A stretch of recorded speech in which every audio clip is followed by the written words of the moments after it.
విక్రమ్ టీవీకి సబ్స్క్రైబ్ చేయండి. Subscribe to Vikram TV. Subscribe to Vikram TV. Subscribe to Vikram TV. Subscribe to Vikram TV. Please like, share and subscribe to Vikram TV. కానీ FIR అయిన తర్వాత కొంతమంది jail అంటే ఆ సెక్షన్స్ని బట్టి జైలుకి తీసుకెళ్లడం జరుగుతుంది. తర్వాత మనకు ఆటోమేటిక్గా బెయిల్ వచ్చినా బయటకు వస్తారు. కానీ కొంతమంది ఇప్పుడు మీరు 7 years తర్వాత అంటారు కదా, కానీ ఒక సెక్షన్ అక్కడ నమోదైన తర్వాత మళ్ళీ వాళ్ళు లోపల వెళ్ళిన తర్వాత కూడా సెక్షన్స్ మీద సెక్షన్స్ వేసి ఇంకా లోపలనే పెడుతుంటారు. ఇవి కొన్ని దాని ఏంటంటే ఎఫ్ఐఆర్ ఆల్టరేషన్ అంటారు పాపు. ఎఫ్ఐఆర్ ఆల్టరేషన్ అంటే ఏంటంటే ఇప్పుడు ఒక సెక్షన్లో వేసి పంపిస్తారు, తర్వాత వాళ్ళకి ఏంటంటే ఎవిడెన్స్ కొంత కలెక్ట్ చేసుకుంటారు అనమాట. అంటే వాళ్ళకి ఎక్స్ట్రాగా ఆ కేసుకు సంబంధించిన కొంత ఎవిడెన్స్ యాడ్ అవుతుంది, మెటీరియల్ ఎవిడెన్స్ అంటారు. ఆ మెటీరియల్ ఎవిడెన్స్ అయితే ఎప్పుడైతే యాడ్ అవుతుందో దాన్ని బట్టి ఏంటంటే ఆల్టరేషన్ చేస్తారు. ఆల్టరేషన్ ఆఫ్ మెమో అని ఒకటి వేసి సెక్షన్లు పెంచుతారు. అప్పుడు ఏంటంటే వాళ్ళకి అక్కడ ఇంకా కొంచెం స్క్రూ టైట్ అవుతూ ఉంటుంది. సో వాళ్ళు చేసిన అఫెన్స్ని బట్టి వాళ్ళకి పోలీసు సంబంధించిన ఎవరైతే కంప్లైంటెంట్ ఉన్నారో వాళ్ళు ప్రొడ్యూస్ చేసిన ఎవిడెన్స్ని బట్టి, అలాగే ఇన్వెస్టిగేషన్లో పోలీసులు తెచ్చుకున్న కలెక్ట్ చేసిన ఎవిడెన్స్ని బట్టి దాన్ని ఆల్టరేషన్ చేయడం అవుతుంటుంది. కానీ అవి సహజంగా మర్డర్ కేసులో, అటెంప్ట్ టు మర్డర్లో, ఫినాన్షియల్ క్రైమ్స్లో, ఈ పొలిటికల్ స్కామ్స్లో అట్లా దొరుకుతుంది. కానీ ఈ చిన్న చిన్న కేసులో అంతంత ఏముండవు.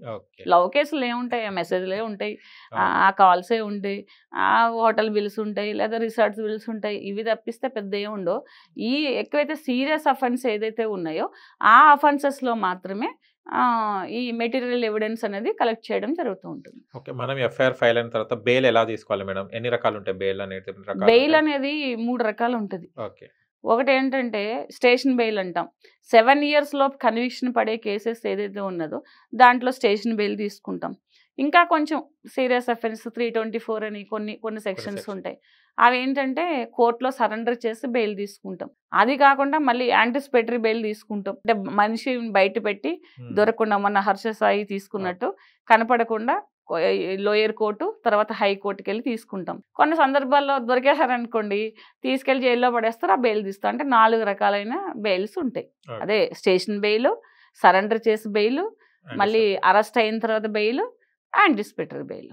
ఈ 4 రకాల బెయిల్లో కూడా అంటే యాంటిసిపేటరీ బెయిల్ అంటే క్లయింట్ సేఫ్లో ఉంటాడు. కొన్ని ఏంటంటే పోలీసు వాళ్ళు బనాయిస్తారు కదా, అలాంటప్పుడు క్లయింట్ని మనం తీసుకెళ్ళి పోలీసులు దొరకకుండా సరెండర్ చేసి 1 dayలో 2 daysలో మనం బెయిల్ తీసుకుంటాం. కొన్ని దొరకేసిన తర్వాత ఇంకా జైలుకి పంపిస్తారు కాబట్టి అప్పుడు కొంచెం టైం పడుతుంది. ఇలా 4 types ఆఫ్ బెయిల్స్ అనేది మనం తీసుకోవచ్చు. ఎలాంటి కేసెస్లో బెయిలే ఉండదు అసలు? నాన్ బెయిలబుల్ కేసెస్ అని కొంతమంది అంటుంటారు, మేము వింటుంటాము. నాన్ బెయిలబుల్ కేసెస్లో కూడా బెయిల్స్ ఉంటాయి. ఇప్పుడు ఈ టెర్రరిస్ట్ కేసులో, తర్వాత ఈ దేశద్రోహం కేసెస్లో అలా కొన్ని ఎక్కువ రోజులు పడుతుంది. బెయిలే లేని కేసులు ఏమి ఉండవు. సో వాళ్ళని ఏంటంటే ఎక్కువ దేశద్రోహము, టెర్రరిస్ట్లో ఇలాంటి కేసులు ఏంటంటే నటోరియస్ క్రైమ్స్ చేస్తూ ఉంటారు. వాళ్ళు దాంట్లో ఏంటంటే అండర్ ట్రైలర్గా కేసులు చేసి శిక్ష పడుస్తుంది అనమాట. వాళ్ళని అండర్ ట్రైలర్ అంటారు, వాళ్ళకి బెయిల్ ఇవ్వరు.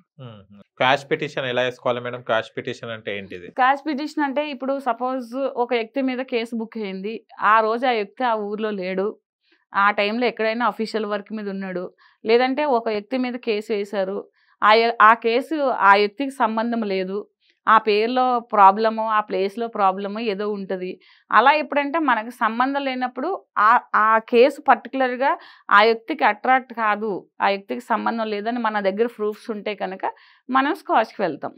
సో అవన్నీ పరిశీలించి ఈ వ్యక్తిని ఇందులో నుంచి తీసేయండి అని కోర్టు ఇస్తుంది. జనరల్గా ఎప్పుడో ఒకసారి జరుగుతుంది. కానీ స్క్వాష్ చేస్తే ఏంటంటే కొన్నిసార్లు ఇన్వెస్టిగేషన్ కంప్లీట్ అయిపోయి ఫైనల్ రిపోర్ట్ వేసిన తర్వాత మాత్రమే స్క్వాష్కి వెళ్ళాలి. అప్పుడు కానీ ఇన్వెస్టిగేషన్ ఇంకా పెండింగ్ ఉంది కదా అంటారు. సో ఎఫ్ఐఆర్ స్టేజ్లో స్క్వాష్కి వెళ్తే మనం ఆశించిన రిజల్ట్ దొరకదు.